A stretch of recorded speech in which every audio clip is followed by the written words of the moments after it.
Well, hey, you guys. So according to a recent study, 80% of Americans say that they have felt a noticeable increase in grocery costs in the recent years. And 80%, it's a pretty big number. And I totally get why so many people are feeling this way, because it is more expensive. And we've been seeing major increases to essential costs for a while now. A Fox Business article recently reported that over a quarter of Americans are admitting to skipping meals in order to combat high grocery and food costs. You guys, that is a drastic response, right? To completely skip a meal. But also, this is a very real issue that we're all dealing with when it comes to spending money on just basic necessities. So today, I want to take a deeper look into this trend.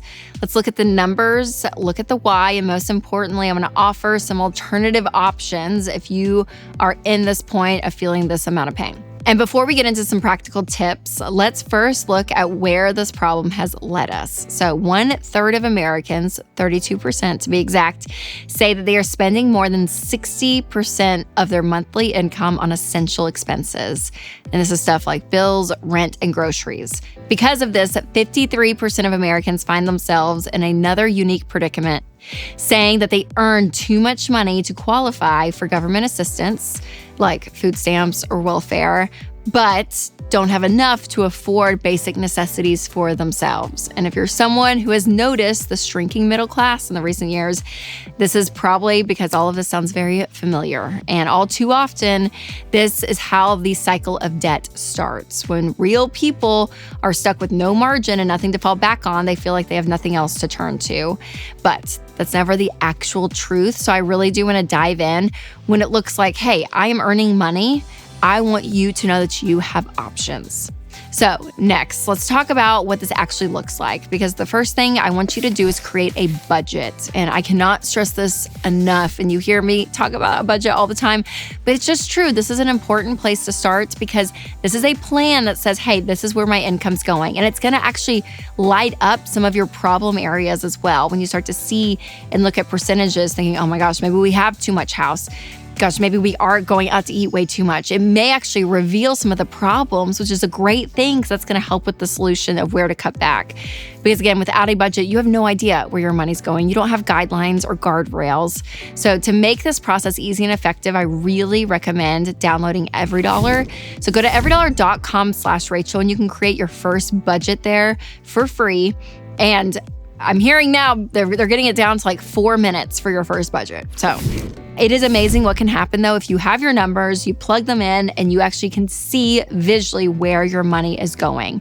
And then you're able to focus and determine on, hey, where are my priorities in life? So where are the things that have to be covered? And that is food, which is the whole point of this video, right? You want to make sure that you have food, shelter, make sure rent and your mortgage is taken care of, utilities, keeping your lights and water on, and transportation, making sure you have your car insurance paid, gas in the car, or if you use public transit, make sure you have enough money to cover that. So all of these things, again, are really, really key. And then I want you to look at other areas of your budget that maybe you can adjust, because remember, if you cut things out, nothing is permanent. This is not going to be your lifestyle forever and ever. So maybe it's a season that you say, hey, we're going to cut out streaming services. We're going to cut out subscriptions. We're going to cut out going out to eat. Like, we're going to cut out these places in our budget so that we're able to have margin when it comes to our money. Now, listen, you can't control a lot in life. Let's just be honest. You can't control inflation or mortgage rates, but you can control your spending. And you are able to say, hey, what can I do? I mean, even like, looking at your housing situation, I just mentioned this, and this could be a big drastic one, but if you are spending 40% of your income, 50% of your income on rent or your mortgage, at this point, you probably have too much house, because when all of that is being eaten up, you only have 60, 50% left to cover everything else in your life. And so looking again at either drastic cuts like your housing, or looking at, maybe streaming services like I mentioned earlier, or subscriptions, whatever that looks like. Or even I would say, look at, what your kids are doing. Is there extracurricular activities? And maybe they're doing 3 of them. And you're like, hey, we're going to maybe cut, 1 or 2 of these out. Like, whatever it is, you have to get creative, but creating that margin is so key. So when it comes to cutting back on food, I don't want you to cut out meals, okay? Maybe this is things like drawing boundaries around maybe grocery shopping, right? So meat, for instance, is going to be expensive. And yes, having protein in your diet is really key, but maybe for a week, you're like, we're not going to do meat in our pasta sauce. We're just going to do marinara and noodles, and that's going to be our dinner. Whatever that looks like, there's small ways and small cuts that you can do.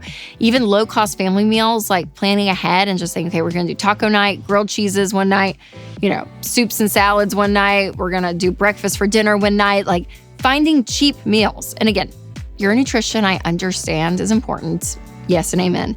But also, cutting out a meal is not always worth the nutrition part of this, right? So maybe it's not shopping organic for a season. Maybe it's shopping, not at the organic grocery store. Like whatever it is that you need to do to make sure that you have 3 meals is what is so key. And there are ways to cook meals that are cost effective, but that does take some planning and intentionality.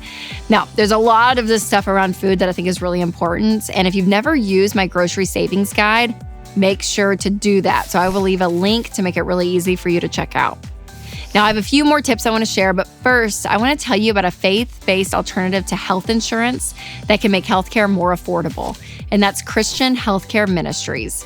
So CHM allows members to share each other's healthcare costs, and it's as easy as 1, 2, 3. Step 1, choose the healthcare provider you want. Step 2, submit your eligible bills. And Step 3, get reimbursed. CHM members take care of your eligible medical bills. And with no networks and the freedom to choose your healthcare provider, CHM is the best option for Christians who want to take care of their families and help other believers. So find out more at chministries.org/budget.